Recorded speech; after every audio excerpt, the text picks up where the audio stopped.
Police ಇಲಾಖೆಯ ಭಾರೀ ಭದ್ರತೆಯಲ್ಲಿ ಅತ್ಯಂತ ಶಾಂತಿ ಸೌಹಾರ್ದತೆಯಿಂದ ಜರುಗಿದ ಗಣೇಶ ವಿಸರ್ಜನೆ ಕಾರ್ಯಕ್ರಮ ಸಾರ್ವಜನಿಕರ ಸಹಾಯ ಸಹಕಾರದಿಂದ ಶಾಂತಿ ಸೌಹಾರ್ದತೆಯಲ್ಲಿ ರಾಯಚೂರು ರಾಜ್ಯವಲ್ಲದೆ ದೇಶದಲ್ಲಿಯೇ ಮಾದರಿಯಾಗಿದೆ.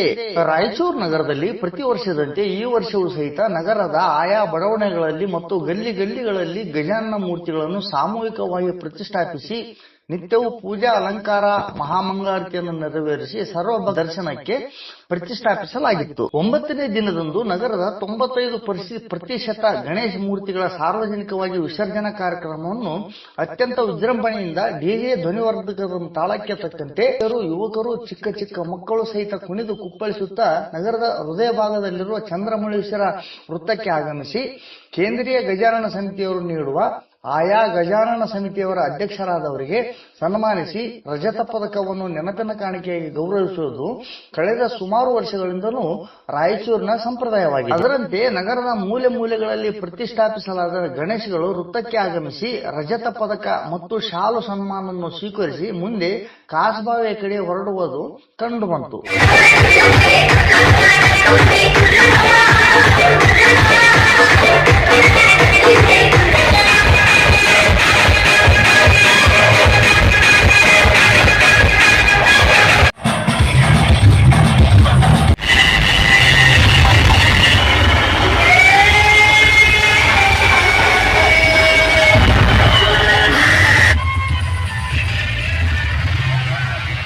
ಕಾಸಬಾವಿಯಲ್ಲಿಯೂ ಅತ್ಯಂತ ಶಾಂತಿಯಿಂದ ಗಣೇಶಗಳನ್ನು ಕ್ರೇನ್ ಯಂತ್ರದಲ್ಲಿ ಕೂರಿಸಿ ವಿಸರ್ಜನಾ ಪೂಜೆಯನ್ನು ಸಲ್ಲಿಸಿದ ನಂತರ ನಿಧಾನವಾಗಿ ಎತ್ತುತ್ತಾ ಕಾಸಬಾವಿ ಜಲದ ಮಧ್ಯದಲ್ಲಿ ತೆಗೆದುಕೊಂಡು ಹೋಗಿ ನೀರಿನಲ್ಲಿ ಗಣೇಶಗಳನ್ನು ಇಳಿಸುವುದನ್ನು ಕಾಸಬಾವಿ ಸುತ್ತಲೂ ನೆರೆದ ಸಾವಿರಾರು ಜನ ಸದ್ಭಕ್ತರು ಗಣೇಶ ವಿಸರ್ಜನೆಯ ಕ್ಷಣಗಳನ್ನು ವೀಕ್ಷಿಸಿ ಜೈಕಾರಗಳನ್ನು ಹಾಕುವ ಮೂಲಕ ಹರ್ಷವನ್ನು ವ್ಯಕ್ತಪಡಿಸಿದರು.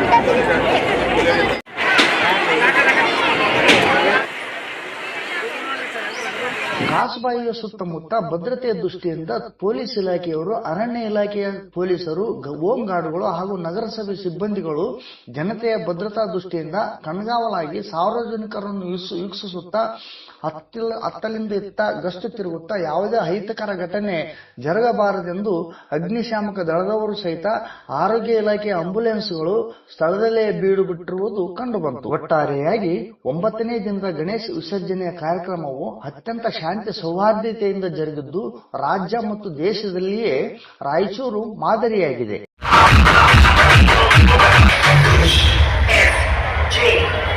I